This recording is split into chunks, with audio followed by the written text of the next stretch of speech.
샬롬. 2월 26일 이슬기도 오신 여러분 환영합니다. 우리 잠언 3장 6절 암송하고 시작합니다. 너는 범사의 그를 인정하라. 그리하면 내 길을 지도하시리라. 한 번 더 하겠습니다. 너는 범사의 그를 인정하라. 그리하면 내 길을 지도하시리라. 아멘. 예, 오늘 통독 범위는 신명기 15장에서 19장까지입니다. 15장은요, 7년마다 돌아오는 그 안식년에 모든 빚을 탕감하고 히브리 종을 또 자유롭게 하라는 규정입니다. 눈여겨 볼 것은 "내 손을 펴라."라는 표현이 좀 반복된다라는 건데요. 여러분, 손을 편다라는 것은 단순한 자선이 아니라 이 이스라엘 자신이 애굽에서 아무것도 없는 종 되었을 때 하나님께서 그 손을 펴서 구원하셨던 그 행위를 삶으로 이렇게 재현하는 거거든요. 이 구원받은 기억, 그것이 나눔의 동력이 되는 것. 이것이 하나님이 설계하신 공동체의 원리입니다. 16장은요, 유월절, 칠칠절, 초막절 이 세 절기를 규정합니다. 이 절기들은 단순한 종교 행사 이것이 아니고 출애굽의 구원을 해마다 온 가족과 공동체가 함께 몸으로 기억하는 신앙 교육의 장이라고 할 수 있어요. 특히 16절에 보시면 빈손으로 이제 하나님 앞에 나오지 말라는 명령이 나오는데요. 이것은 은혜 받은 자의 응답이 어떠해야 하는지를 명확히 하죠. 우리도 감사하면 말 한마디보다 뭐라도 뭔가 이렇게 딱 선물을 한다든지 식사를 대접한다는 그런 게 있잖아요. 그런 것처럼 그런 마땅한 응답, 자세 이런 걸 말하는 겁니다. 그리고 장 후반부에는 공정한 재판관 선출 원칙이 또 이어지는데요. 이는 예배와 삶의 정의가 분리될 수 없다. 이걸 보여주고 있습니다. 17장은요. 우상 숭배 처벌, 법적 분쟁 해결 절차, 그리고 왕에 관한 규정을 담고 있습니다. 장차 세워질 왕은 말과 금, 은을 많이 거두지 말고 율법서를 옆에 두고 평생 날마다 읽어야 합니다. 이스라엘의 왕이라면 절대 권력자로서 역사하는 게 아니라 하나님의 말씀 아래 서 있는 종인 것이죠. 이 원칙은 모든 시대의 지도자의 참된 자격이 무엇인지를 선명하게 제시하게 됩니다. 18장은요, 레위인의 생계보장, 이방 점술과 강신술의 엄격한 금지, 또 그리고 장차 올 선지자에 대한 약속이 담겨 있습니다. 나와 같은 선지자 하나를 일으키시리니 너희는 그의 말을 들을지니라. 이 15절에서 모세가 자신의 후계자를 가리키는 말이기도 하는데요. 이 말은 동시에 또 성경 전체에서 가장 중요한 메시아 예언 중 하나이기도 합니다.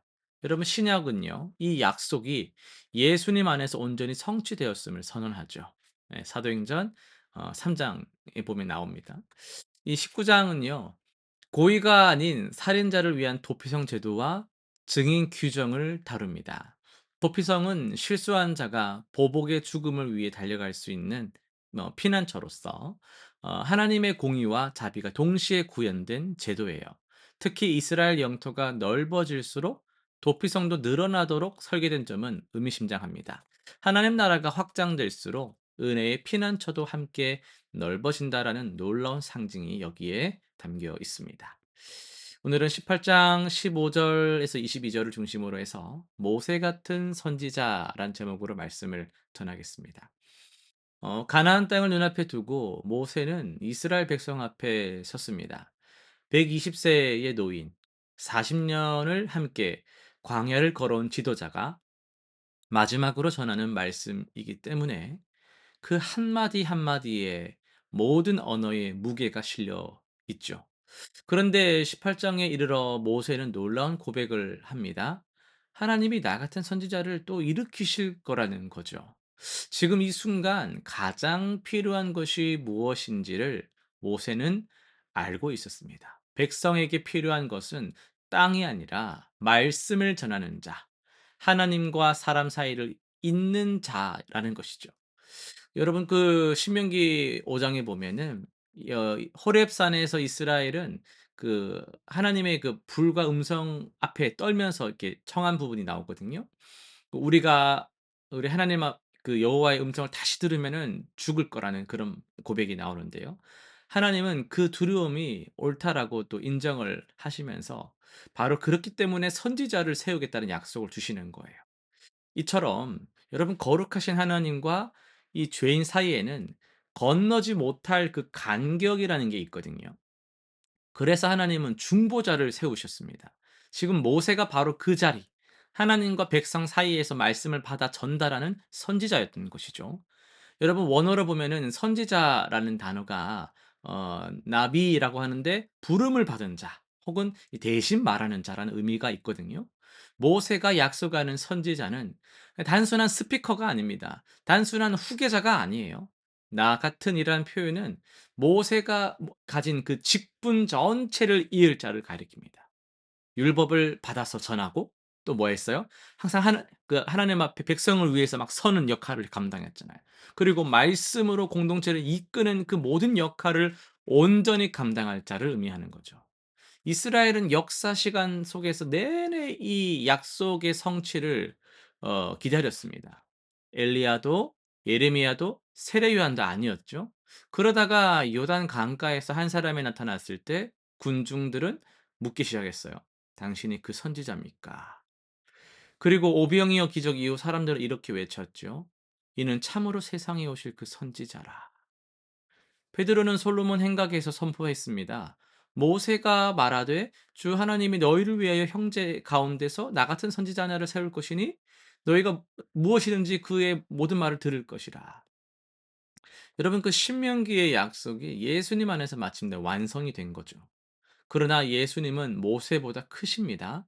모세는 하나님의 말씀을 받아 전했지만 예수님은 스스로 말씀이 되어 오셨습니다. 말씀이 육신이 되어 그 태초에 말씀이 계시니라. 예수님 자신을 가리키는 거예요. 모세는 율법을 주었으나 예수님은 율법의 완성이 되셨어요. 모세는 중보자였지만 예수님은 하나님과 사람 사이의 중보자도 한 분이시니 곧 사람이신 그리스도 예수라. 라고 말하고 있죠. 호렙산에서 백성이 두려워서 감당하지 못했던 그 거룩한 하나님의 말씀이 이제 우리와 같은 몸을 입고 우리 곁에 오셨어요. 더 이상 두려워 떨며 물러서지 않아도 되는 거죠. 우리가 도저히 감당할 수 없었던 그 하나님께 나아가는 길이 예수님을 통해 활짝 열린 겁니다. 오늘 우리는 이 말씀 앞에 서 있는 자들입니다. 하나님의 음성이 두려워서 물러섰던 이스라엘처럼 우리도 때로 거룩하신 하나님 앞에 설 자격이 없다라는 생각 때문에 움츠러들고 주저하죠. 그러나 약속된 선지자, 우리를 위한 중보자가 오셨습니다. 그분의 말씀을 들으십시오.